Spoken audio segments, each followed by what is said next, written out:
Welcome, everyone, to the Special Education Inner Circle podcast. I'm your host, Catherine Witcher, and today's been a fantastic day inside of our Master IEP Coach mentorship. I just got done coaching a bunch of new Master IEP coaches who have decided to take the leap and become that idea bringer and solution finder, team builder. That's what we say inside of our Master IEP Coach community. There was also a lot of veteran, kind of seasoned Master IEP coaches inside of the training today. So it's a great discussion, and I thought I'd share with you a couple of things that were talked about. So these are strategies that you may not need right now at your IEP table, but they might just come in handy in the future. So the first one that I'm going to share with you is from a Master IEP coach who has experience on the inside of the school system. And now she works as a Master IEP coach. She works for herself. All Master IEP coaches work for themselves. They don't work for me. So the Master IEP Coach Mentorship is simply a program that I put together to help people who said, hey, Catherine, I want to do what you do. I want to make a career, whether it's part-time or full-time. I want to make a career out of helping parents through the IEP process in a collaborative way. Will you show me how? And that's exactly what I do inside of the mentorship. So this Master IEP coach was sharing one of her wins. We love to share wins, worries, and struggles every week. She's sharing one of her wins. And although in this situation, they're not to a full resolution yet, meaning there's still a couple of things that need to get figured out, I love this win, this solution. So here's what happened. There's a child who struggles with transitioning out to receive services such as speech therapy or occupational therapy. And transitioning is tough.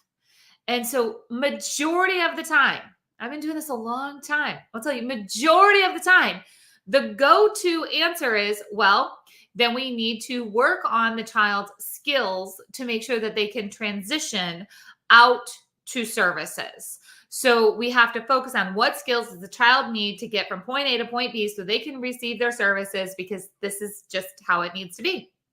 But this Master IEP coach was able to collaborate, get the team collaborating between parents and school and say, you know what? It's not really a high priority to teach this child to transition from the classroom out to services. It's actually a higher priority that the child receive the services ASAP. Like, this needs to happen. This is the priority. So the team agreed upon having push in services, and the providers will come into the classroom. That's fantastic. Now, I will tell you that there is a bit of a glitch in this, as in the providers now have to figure out how to weave this into their schedule, according to the master schedule, the child schedule, like all of these things. There's things that need to be figured out. But what a brilliant way to say, you know what? Here's the priority.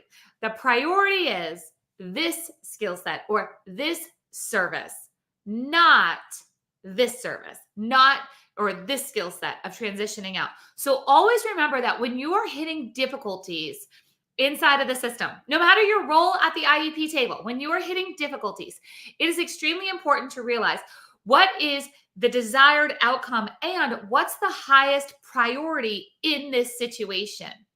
Not necessarily what's the ideal outcome that we need to work towards long term. Like, sometimes you just have to think about what is the priority right now? What is most important right now? Don't be afraid to go against what has always been done.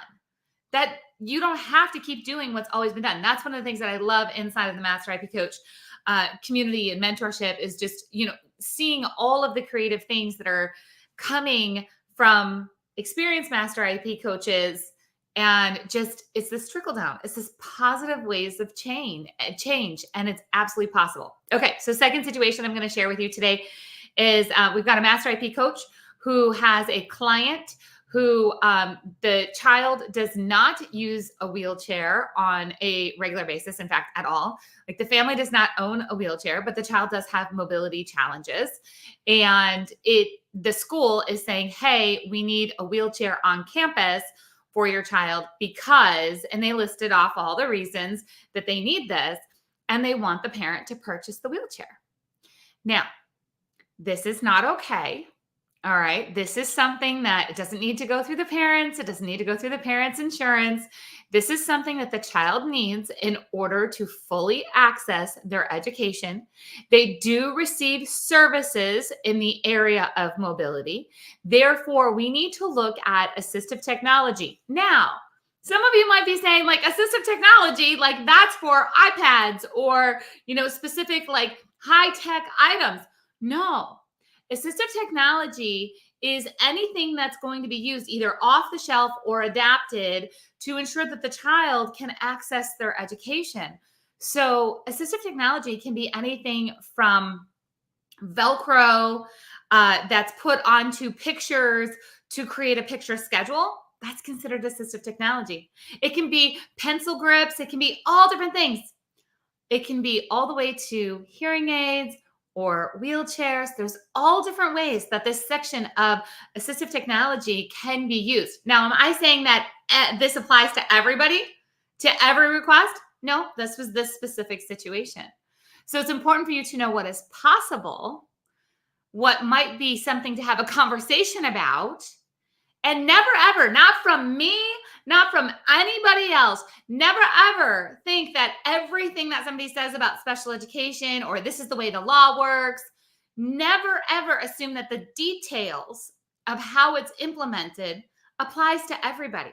That's one of the biggest things that I see. It's such a struggle. I'm so frustrated with social media, and quite honestly, I'm just not on it a whole lot at all because I see advice being given saying like, well, this is what you do in this situation. There's no way. There's no way in a social media clip. There's no way in a short podcast episode. There's no way for all of the details to be figured out or to be discussed. All of this has so many different layers. So these strategies that I'm sharing with you about like, here's an opportunity to think about things different about how services would be delivered due to a child who is struggling with transitions. Here's a strategy to be considered if a child has mobility issues and we need additional equipment. Here's something to consider is a really important perspective to have. You see, no matter how fancy our world gets with AI, or how strong you want to be in the law, like a lawyer. Remember, I'm not a lawyer. I don't give you legal advice. The law is black and white, and AI can be very black and white. We're using a lot of technology, a lot of AI technology to write really awesome IEPs, but there's a human factor. There's a human factor that always needs to be considered.